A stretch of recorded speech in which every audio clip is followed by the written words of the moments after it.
Oh, what is up, Instagram? I'm going live on Instagram. This is the second time I've ever gone live on Instagram, but I just felt like I really wanted to clear the air on this Cardi B nonsense.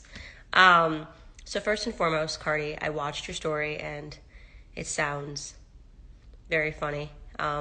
First off, I'm saying it's funny because it's just ridiculous to me that you even take anything that I said as offensive when I'm telling you the truth.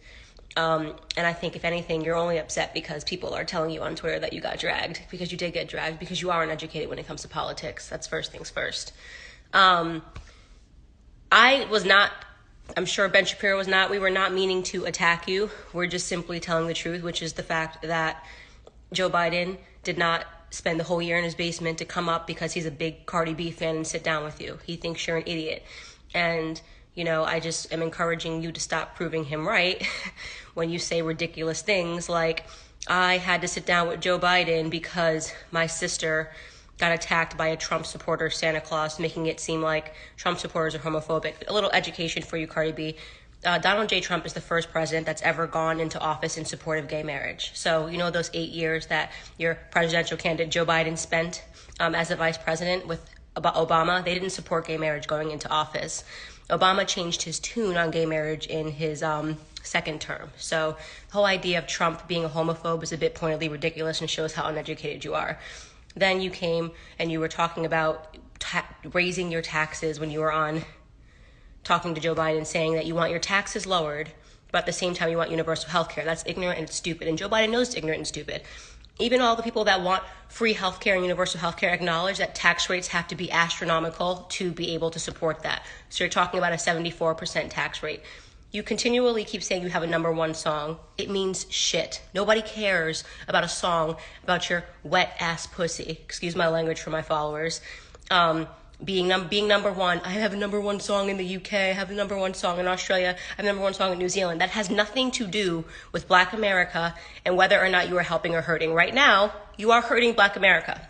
Okay? When you stand on a platform and you pretend to care about Black men, when you ask Joe Biden, what are we going to do about these Black men dying? He should have asked you back, what are Black men going to do about Black men dying? Because 94% of Black men are killed by other Black men. Okay? We don't have an issue with police officers. In fact, if you go into those inner cities and you go into those projects, they need more policing. So you're a fraud. If you're sitting here saying, making it seem like you're afraid of police officers, are you afraid of your husband? You're more likely to be killed by your husband, way more likely to be killed by your husband than you are by a police officer. And you know that, right? You know that Black men kill more white men. You know that police officers are killed by Black men 18 and a half times more, right? So don't use your platform and 75 million people to make it seem like police officers are the issue. You're uneducated. I mean, that is just what it is. You are uneducated. And I don't have a problem, by the way, with musicians and rappers and hip hop artists dabbling in politics if they're sincere. What I mean by that is, are you talking to people on both sides? Are you trying to actually get an informed understanding, or are you just being a mouthpiece for one party? Charlemagne the God has multiple people on his platform. He's talked to Republicans. He's friends with Senator Tim Scott, talks to him. He's a Trump supporter. He's had presidential candidates on his show, on The Breakfast Club. But he asks serious questions. He doesn't sit down with Joe Biden and say, oh, grr.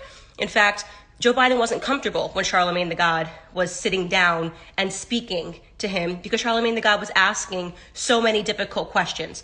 He wasn't just giving him a Santa Claus list like you are. I want this, I want that, I want this, I want that, and none of it makes sense. If you're serious about politics, if you're serious about trying to use your platform for good, then you need to educate yourself. That's literally all anybody is saying to you, is that you need to actually educate yourself and do the work. By the way, I'm not in your zone, you're in mine. Okay, so I get tired of your commenters and your fans saying, oh, she's clout chasing. I'd be clout chasing if I was challenging you to a rap battle. I'm not doing that. You're in my area. You're in politics. You're embarrassed because you realize you know nothing about anything when you're on Twitter. You actually told a lie just now to all of your followers. You said, oh, you said Trump told people to drink bleach. He never did that. Then you said Trump laughs when Black men get shot by police officers. How do you just put out a lie like that?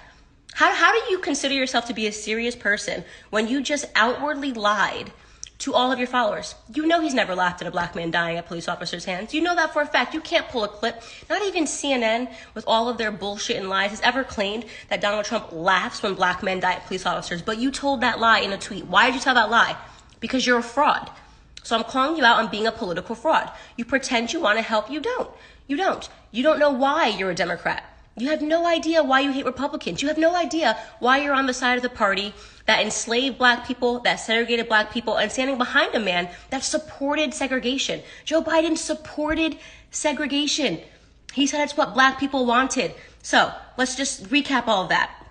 You're concerned about homophobia. For the 8 years that Joe Biden was in office, him and Obama didn't support gay marriage until the second term, but not when he was running for the second term. They didn't support gay marriage going into that office. You claim that you're concerned about racism and dying black men, yet you want to defund police officers. That makes entirely no sense. You cannot defund the people that are actually protecting black people. Black people need more policing in their neighborhoods, not less of it. And by the way, in those neighborhoods, there are black police officers that are dying because it tends to be that police officers look like the neighborhoods that they're policing. So you are actually standing on a platform for more black men to die, for taxes to be raised, right? For a man that has a very atrocious race record to be put into office, who looked at you the entire time like he was confused when you were talking because he knew that you were nothing but a puppet for him to be able to get a platform. That's it. You're a puppet. They use you. Okay? And you want to sit here and talk about Trump using me, or like, what do you talk about? Using me for what? I don't work for the RNC. I don't get paid by the Trump campaign. I say what I believe. You don't know what to do when you're looking at a black woman that's free. That's what your problem is. I am telling you who I support, and I'm educated. And I'm challenging you to become educated. I'm challenging you to sit down with black conservatives, okay, and have a meaningful conversation and a dialogue about what you actually want, and to actually try to understand the economics behind what you want, and to try to understand why it is you're actually supporting a man that does not care about black lives and never has, and has been in office for decades and hasn't changed anything, and you're blaming Trump? It makes no sense. You hate Trump because they told you to hate Trump. You gave me no valid reasons for hating Trump. Not a single one, not even one valid reason for why you hate Trump. You just think you're supposed to because you're a puppet. That's what happens when you get big. Look, Cardi, I enjoyed you a lot on Love and Hip Hop. I thought you were hilarious. Second I first saw you on TV, I said to my cousin, she's going to be a star because she has that it factor. She's very funny, you know, she's confident, and she says ridiculous things. I think you belong on TV. I don't believe you belong in the realm of politics unless you're willing to get serious about it. In conclusion, tonight I was just signing books, and I'm going to send you one because you need one. You need to learn. You need to black out. You need to Blexit. You need to learn about the real history of the Democrat Party. See that subtitle? How Black America can make its second escape from a Democrat plantation. You want to know why it says second, Cardi, and not first? Because we were enslaved by Democrats, not Republicans. Okay? We were enslaved by Democrats, not Republicans. So I'm going to sign you a copy. Get in touch with my agent and get in touch with your agent. I'm going to send it to your house. Okay? How's that for WAP? Okay? Bye.